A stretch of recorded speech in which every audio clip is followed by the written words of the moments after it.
So I own 37 stocks in my dividend stock portfolio, and I think I'm going to be adding a 38th pretty soon.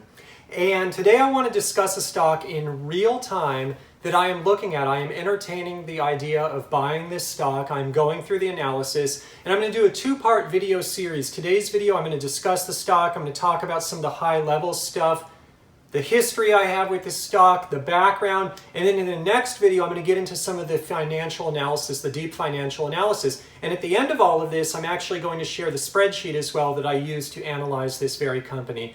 And so this is a really interesting company. It's called Cedar Fair. The ticker symbol is FUN for fun. This is an amusement park company. They own 13 amusement parks in the United States. I have been following this stock forever, for a long time, since the early 2000s, and I have been regretting for so many years not buying this company. And so I'm really excited about this one too because it's a master limited partnership, an MLP. If you have been here on PPC Ian for a long time, I thank you. I thank you for your patience because there have been investors, subscribers here on my YouTube channel since the early days. Way early days. I'm talking back when I had like 1,000 subscribers, which was probably about a year ago now. These people have been waiting. They've been waiting a long time. And there's been a reason I have not discussed MLPs yet. And quite frankly, the reason is I just don't have a lot of experience with them.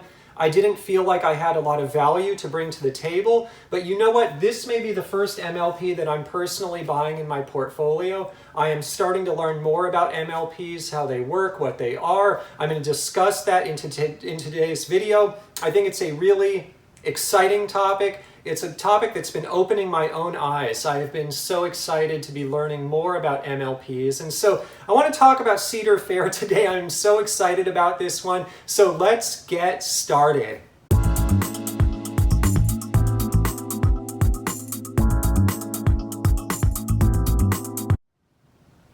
So thank you again, everyone. Thank you for these amazing subscriber questions. And I want to let you know, I read all the comments below. I try to respond to most of them. I'll tell you these days I am having some trouble keeping up.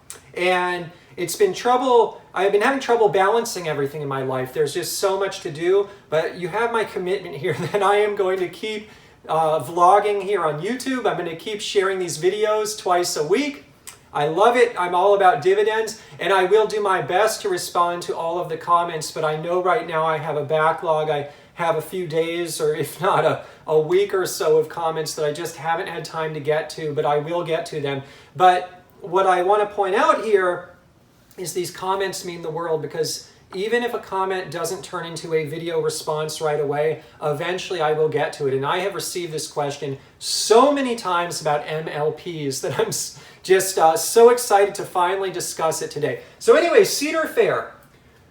Before I even get into this company, I want to talk about what they are. They are an amusement park company, and they are traded as an MLP, or Master Limited Partnership. What a Master Limited Partnership is, it's a limited partnership. It has general partners, limited partners.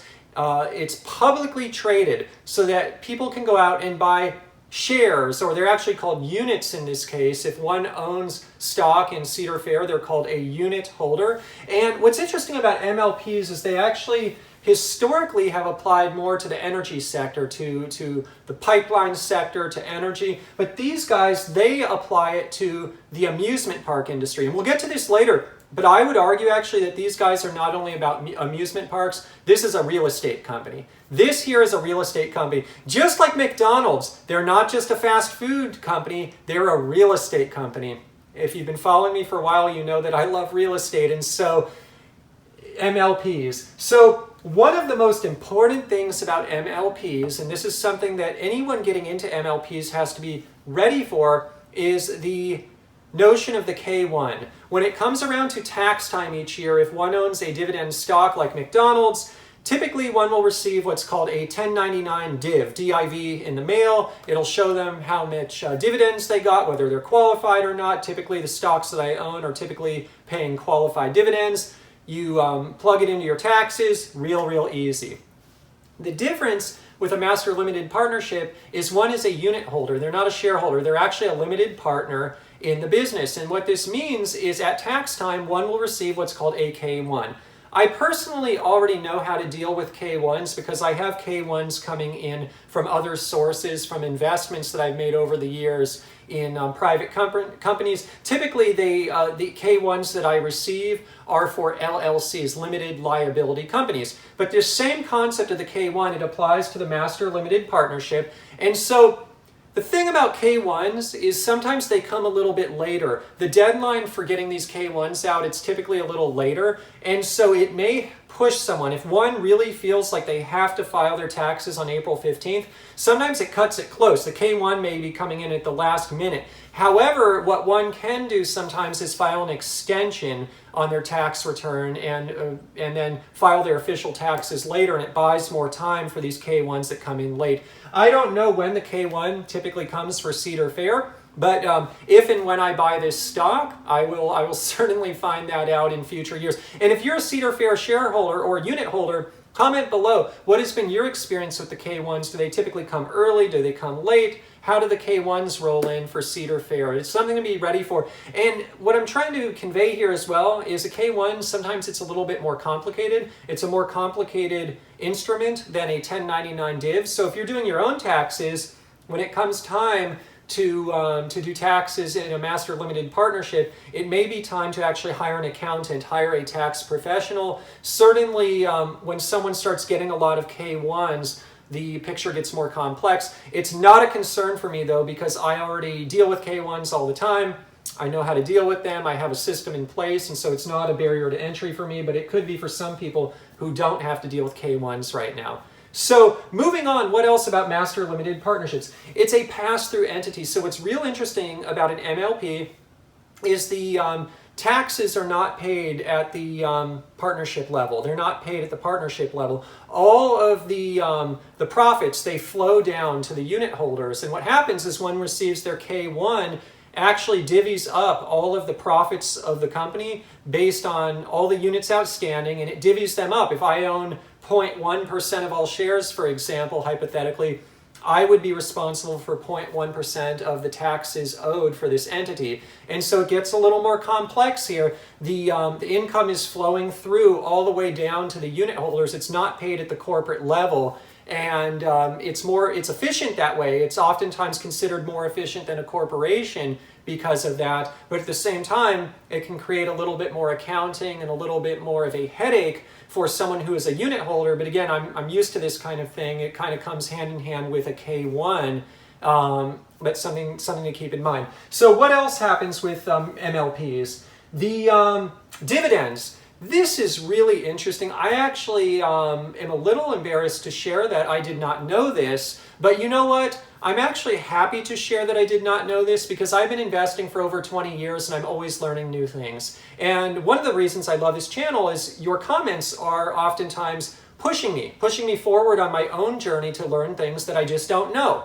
And one of the things that I learned about MLPs that really intrigued me is dividends. Dividends here aren't called dividends, they're called distributions. They are not taxed. They're not taxed at the time of distributing the dividends. What happens and the way they're treated is they're treated in a reduction of cost basis. And so these distributions, they reduce your cost basis. And so what's real interesting here is for someone like myself who never plans to sell, boy, is this interesting. Wow, this was a game changer for me when I learned this about Cedar Fair, and I kind of kicking myself for not buying this thing back when I first started looking at it in the early 2000s. But anyways, what happens is when they pay a distribution, it just notches down one's cost basis over time. And so when one sells, the gap between the cost basis and the sell price, it's going to keep getting bigger and bigger and bigger. And so when one sells, capital gains kick in, and there's going to be a bigger taxable event because of that at that time.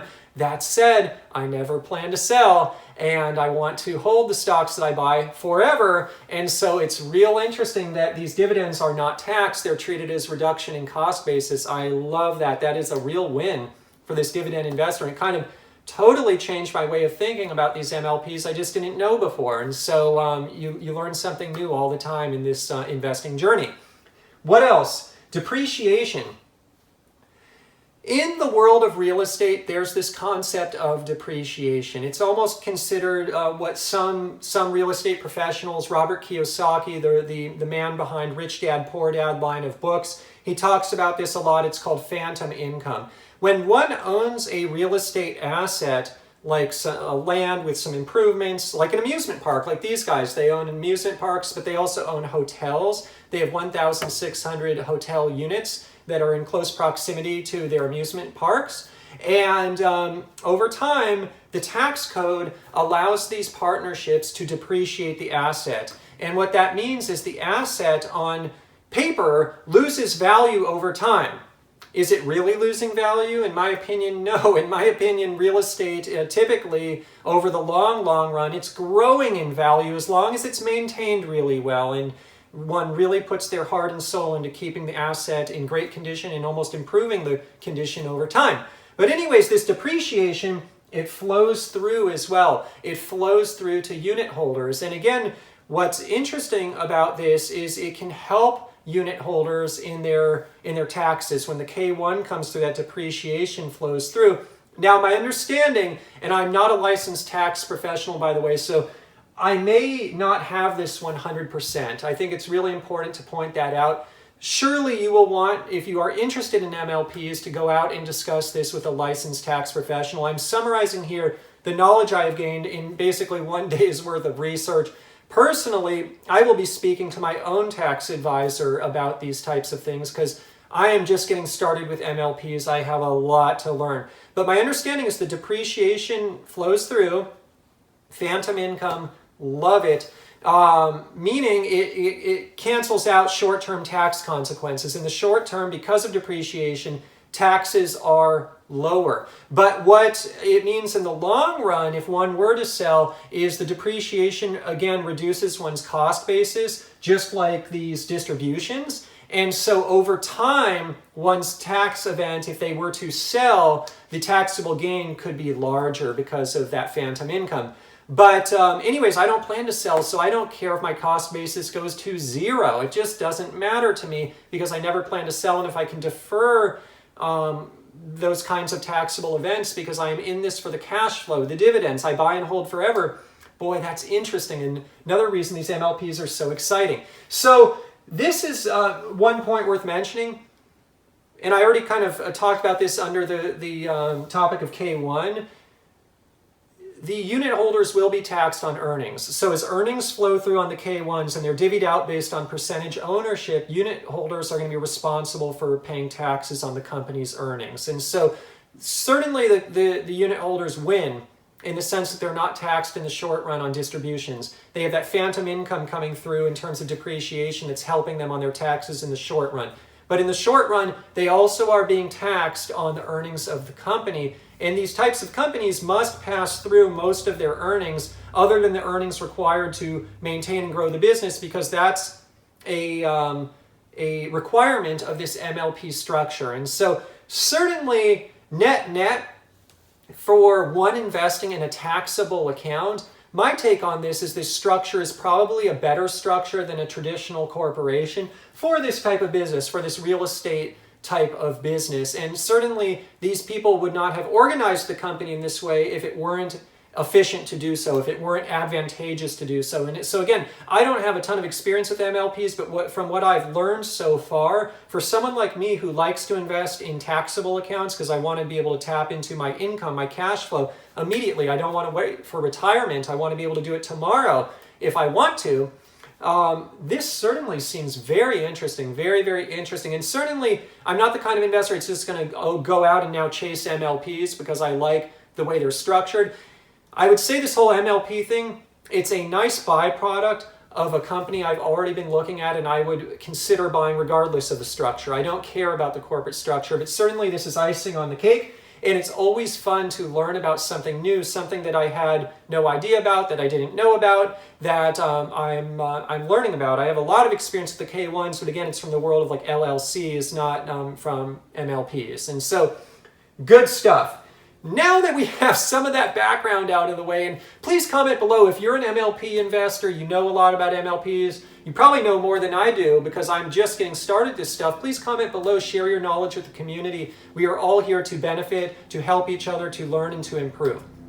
I want to move on now and talk about some of the high-level items related to Cedar Fair. Please keep in mind that this is real high level. I will be getting into the specifics in the next video. I want to make this a two-part series because it's a lengthy discussion, and whenever I go into a new stock, I want to take the time to really get to know the company before I do that. And certainly I haven't made up my mind yet. I will have made up my mind by the time I do my next video, most likely. Anyways, moving on to the dividend.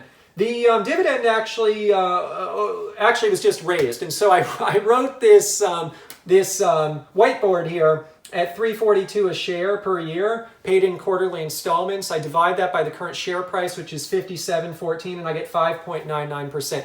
In fact, they just raised it, and so when they raised it now to $3.56 per year in 4 quarterly installments, you divide by the current share price. The current yield is a 6.2%. I just did a video, I'll link in the description below. It's about AT&T and why I'm not buying AT&T now.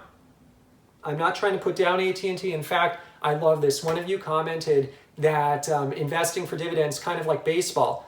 You don't have to take all the pitches. Even if the pitches are really good, you don't have to take all of them. And so I'm consciously passing on the pitch from AT&T. It's just not for me. It may be for other people. The reason I'm bringing up this analogy and this comparison, however, is because, look, a lot of people are going towards AT&T right now, but you know what? There are other stocks out there like Cedar Fair, ticker symbol FUN, that are yielding 6.2% and arguably have a more advantageous tax structure for one that's investing through a taxable account, a individual taxable account. So just something to keep in mind. Real interesting. Anyways, the price per share is $57.14. Why am I looking at this thing now? The reason I'm looking is it's gone down. It's corrected about 21% from its peak of 72.10 in June of 2017. And the reason it's down is they just had a earnings, not really an earnings report, but more of like a press release. Hey, this is what's going on with our earnings, our revenue. And it was through the July 4th weekend. This is a very seasonal business. This is a business that gets most of their business during the summer months. And what they said is, hey guys, revenue is down 2% year over year. Last year was a blowout year, by the way, real good year, record year, did real well, but it's down. And when a stock goes on sale, it's usually for a reason. It doesn't just drop. Sometimes that happens, but you know what? Just like other companies I like to buy on sale, there's something going on here. Revenue's down. Fine, it's down 2%. They did say, though, that revenue from outside of their amusement parks, like hotels, for example, is trending up a bit, so they're doing well there. But anyways, revenue's down. The thing's down 21%. I start looking at it. I've been following this thing forever. That being said, I want to put this into context. This is a key lesson for myself, for everyone watching. This stock in the trough of the Great Recession in 2009, believe it or not, was at 8.25. That's right, it was trading at $8.25. For someone who's considering buying now, it is at $57. $57 is a lot different than $8.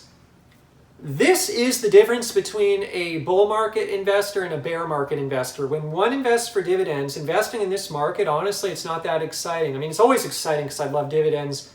Every share of stock I buy gets me closer to my goal. I love the cash flow. I buy whether the markets are good or bad. I'm always buying each month. However, it sure is different buying this stock at 57 versus 8. And so I want to be honest with myself here as I analyze this stock. Will this be stock number 38? I don't know. But if it is, here's a risk, Ian. It was at $8 not that long ago. It's almost like buying one of these tech stocks that's gone way up. And here's where it gets real interesting. I just did a hypothetical what-if scenario. Let's say I was smart enough to buy this thing at $8. Boy, I wish I was. I shared recently in my celebration video, I celebrated 10,000 subscribers, how I'm so grateful for the support here on YouTube.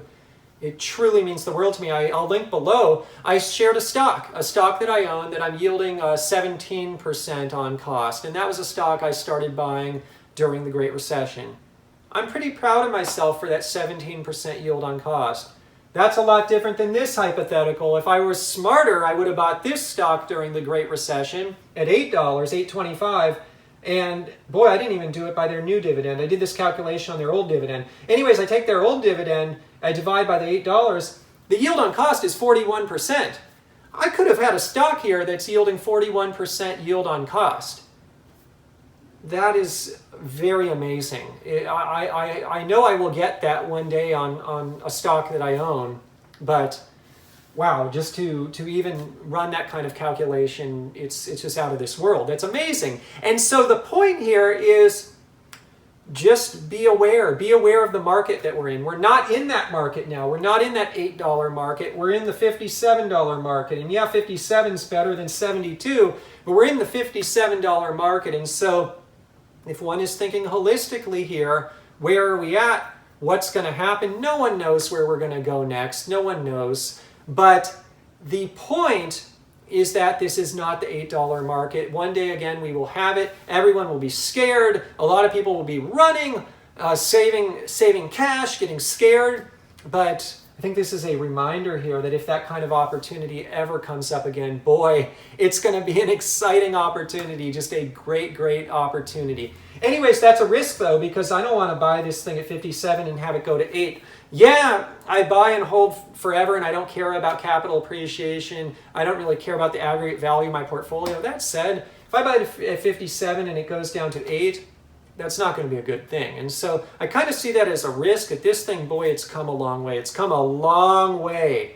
Much more so than any other stock that I own in my portfolio. And I kind of feel like if I do buy here, I'm buying at a really kind of a peak. Potentially. We'll see. So moving on, I'm talking about a lot of risks here. I think it's important with any investment. I've been following this thing forever. Let's be honest here at the risks. What's another risk? Recent earnings update. Revenue is down 2% year over year, partially offset by out-of-park revenue. We talked about that. It's a risk. Is the tide changing for these guys? They're not through the summer season yet. Do they have some tricks up their sleeve? Are they going to inch out some revenue growth? Is this just going to be a down year? Will it continue to be down years? Is this a seasonal change? Is this a systematic change? Maybe millennials don't like these amusement parks. Maybe they'd rather put on the headsets and do virtual reality. I don't know. But that's a consideration. It's a risk. Another risk. Debt. This is a real estate company. And a real estate company typically will have debt because the purchase of real estate is typically financed with debt.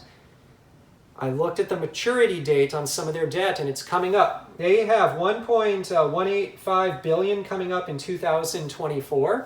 They have another $500 million coming up in 2027. I think a lot of this debt is related to, they did an acquisition back in the day of these Paramount properties, amusement parks. One of them is Great America, right in my backyard, Bay Area neighborhood, and Greater Bay Area. And I think at the time, honestly, this is back in the day when I was thinking about investing in them, they did this Paramount acquisition. It was a big old acquisition, big acquisition. It scared me that I thought they were taking on too much debt and taking on too big of an acquisition. Things played out and they actually were able to digest this acquisition. They made it work. I think at the time I was being a little too risk averse and getting a little too scared of the acquisition. In retrospect, boy, they pulled it off real well. But anyways, why do they have all this debt? Probably dates back a lot of it to that acquisition. And I think that acquisition was circa 2006, somewhere around there. It was not only Great America, it was other properties that Paramount group of amusement parks owned. Anyways, fast forward, okay, time to refinance your debt. Well, we know interest rates are going up. And look, we're quite a ways off from 2024. By the time 2024 rolls around, interest rates, they keep notching up and up and up. That's a risk factor. I mean, if they were going to have to refinance their debt right now in 2018, fine, no problem. But 2024, that doesn't seem like a good time to be refinancing debt in my humble opinion. And so certainly a risk factor. Anyways, what else? Those are just a few of the risks. I want to get onto some stuff. Why do I like this thing? Why do I like it? One, it's a small cap. it gives me diversification. This company has a market cap around $3 billion. I wrote it on here somewhere. They're $3.22 billion. I love having smaller companies in my portfolio because smaller company typically has more upside. Just the kind of law of large numbers. The bigger you get, harder it is sometimes to grow. Too small though, sometimes it's hard to grow too because you get a lot of competition. There's a lot, in my opinion, that goes against super small companies. But $3 billion, good size, really like it. Gives me some diversification because I tend to own a lot of mega cap companies, so I like that. What else do I like about this company? They're a real estate company. I like that diversification. Amusement park company, like that diversification. You know me. If you've been following my channel, you know I love consumer non-cyclical. I have a few other companies peppered in there, or a lot of other companies peppered in there, but I'm certainly weighted in consumer non-cyclical. I'll link in the description below to a video about 10 stocks I'm buying right now in 2018, and a lot of them are consumer non-cyclicals. Well, this is not. This is an amusement park company. I love that diversification for my portfolio. I think that's really, really cool. And so the point here is this will help me sleep better at night, having some weighting in my portfolio in a company like this. And look, amusement parks, yeah, it's expensive to go to an amusement park. Like one of their amusement parks, their flagship, it's called Cedar Point, and they have a really nice looking hotel there as well, right on the water. And this is the type of family vacation that tends to be popular whether the economy is good or bad. Think about it. In a good economy, maybe someone can afford to go to Hawaii, take on the airfare, pay the fees. It's expensive to go there. Think about it. In a bad economy, maybe you're sitting down at dinner, maybe someone didn't get their bonus that year, you're talking to your wife, and you're like, hey, you know what? You know what, honey? This year, let's not go to Hawaii. Let's just go to Great America, or let's go to Knott's Berry Farm. Let's go to Cedar Point. It's going to be more affordable for our family. The kids are going to have a good time. And so the beauty about this is it plays into this notion of the staycation. It plays into a more affordable product. It's a product for everyone. I tend to like investing in companies that are for everyone. They're not just for one specific niche of consumers. They work for everyone. And so for me, it's really exciting to have something like that because I think it mitigates risk and it weathers the storm through good economies and bad. Certainly they perform fine in the bad economy. From a business standpoint, they made it through. They did all right. I'll look at that, though, more in the numbers. I'm really going to drill down on that in the numbers when I look at them in the next video. But obviously, we know the price per share tanked during the last recession, so we'll look at that in more detail as well and see if the price per share was a reflection of just bad financials or whether it was people just getting scared. If I had to guess, it's probably people getting scared that they're hurdling this huge debt of this Paramount Group acquisition, and now the bottom falls out from the economy. People probably just got a little bit freaked out about what's going on with the debt. But anyways, I like it for so many reasons. Real estate. These guys own 4,000 acres of land, both developed and undeveloped. And they own a lot of undeveloped land near their amusement parks. And they're working with local cities to rezone the land, to get it properly zoned for specific uses. They recently completed some new hotels. They're working to build more restaurants and things that families can do after a day at the park. They can go to some of these restaurants outside of park revenue. And so, and quite frankly, they can even expand their parks if they want to. They got the land. And so I love this investment of real estate. Look, I already got some exposure to real estate because that's my profession. And certainly have exposure to real estate. I'll link in the description below to some stocks. I own a real estate investment trust. And as I already discussed, I own McDonald's, which in my opinion is a real estate company. I don't mind owning more of it, quite frankly. I don't want to go too overweight in real estate investment trusts and such, but this is different enough. This one is an amusement park. It's a little bit of just a different way of looking at real estate that I have no exposure to that I like. What else? We talked about economic cycles. We talked about the 13 parks. You might not know, but they own 120 plus roller coaster rides. It's pretty cool. I like to invest in stuff I'm passionate about, and I have to be honest, I've never been to a Cedar Fair park. No, I take that back. I've been to Knott's Berry Farm before, so I have been to a Cedar Fair park. I have never been to Great America, which is surprising because that's in the Bay Area. I'll have to go there, especially if I buy these guys. And but I always remember as a kid going to various theme parks, enjoying my time, and quite frankly, Knott's Berry Farm was one of them. And it just has a special place in my heart that these are just fun things to do for kids, teenagers, families, and it's a good way to get out of the house, to do something fun, to spend time with friends, with family. I like to support something like that, and I just feel good about it. And so, look, the numbers, I invest based on numbers, but at the same time, I talked about this in my last video about AT&T, I just don't feel an affinity for it. I feel a lot of affinity here. I feel like, wow, this is something I want to get behind. I just feel good about it. And so, something that just, it's important when you invest. Maybe it's not important if you buy low, sell high. But I invest for dividends. I buy to invest forever. I want to hold forever. I can't hold something forever. I can't marry a stock that I don't really stand behind. And so I stand behind this one quite a bit. What else? They own hotels, 1,600 rooms and growing. I love that. More revenue. In fact, they report on the revenue they're able to extract from each person that goes to their park. Kind of like I don't know if a similar metric might be same-store sales and retail. Kind of like it, kind of different. But it's going up. And I think one of the reasons it's going up is they're just offering people more stuff, both in the park and out of the park with the hotels. Love it. They get around 25 million visitors annually. And so talk about diversification, talk about scale, talk about a product or an experience that is there for everyone. It's there for everyone. 25 million, I love it.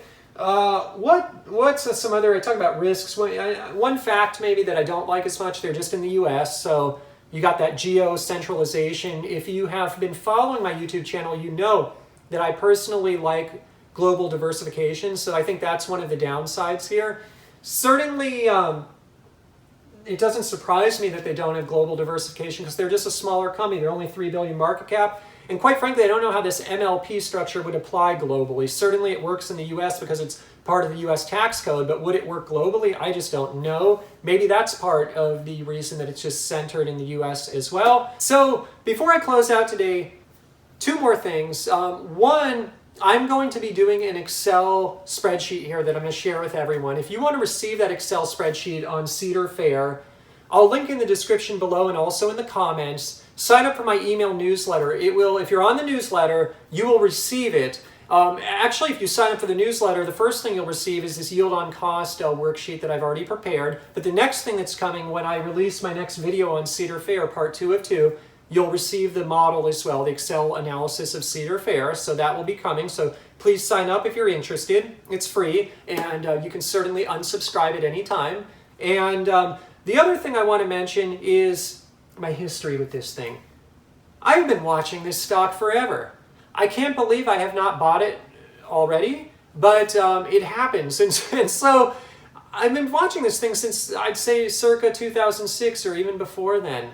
And why did I not buy it? Again, I talked about Paramount, but boy, it's just interesting. It's kind of like 3M. I first bought 3M actually this year in 2018. I'm following it forever. Finally went ahead and did it. I'll link in the description below to my video of 3M. But it just happens. It just happens sometimes. And certainly I've been holding certain stocks for a real long time. A lot of my favorite stocks that I've covered on this video or on this YouTube channel, I'll link to some of my favorite stocks below, and you'll see them in that video I linked to below in my top 10 stocks I'm buying in 2018. A lot of the ones I'm buying and that I'm adding to, I've been holding for a very long time. But you know what? Sometimes it just so happens that there's going to be a stock on one's watch list that one doesn't get around to buying. Is it finally time for me to buy this one? We'll see. I have a lot more research to do. You can certainly see that I'm excited about it, but until I really dig into the numbers a bit more than I already have, we'll see. It'll be real interesting. And certainly I have to be cognizant of my portfolio. Adding a 38th position, that's going to be a lot of stocks, and so I have to just be ready to manage the overhead of all of that. But certainly, I'm okay doing it. We'll be fine with that, and certainly enjoy the diversification. But too much diversification can be a little diversification. But I don't look at this as diversification. I really think this is a solid company.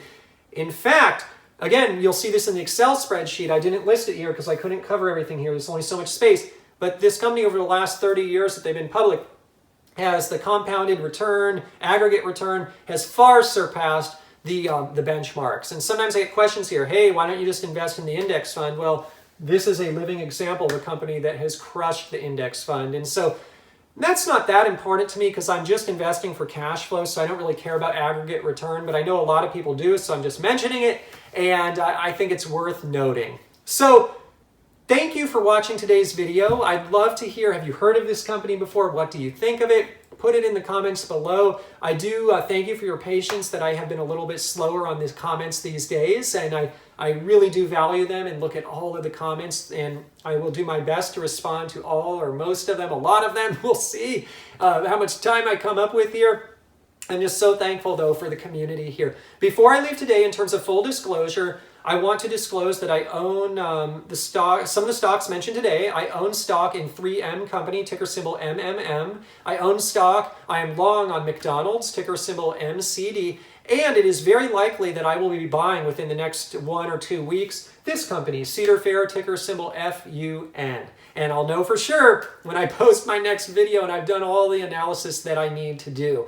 And then I'm going to share with everyone out there. Before I leave today, in terms of a disclaimer, I'm not a licensed investment advisor. Today's video is not investment advice. It is just for your fun and entertainment. I'm just sharing my personal journey here for fun on YouTube. If you're going to go out and invest in the stock market or anywhere else, please consult a licensed financial advisor first. Hey, thank you again for watching. I look forward to seeing what you all think in the comments. Will this be stock number 38?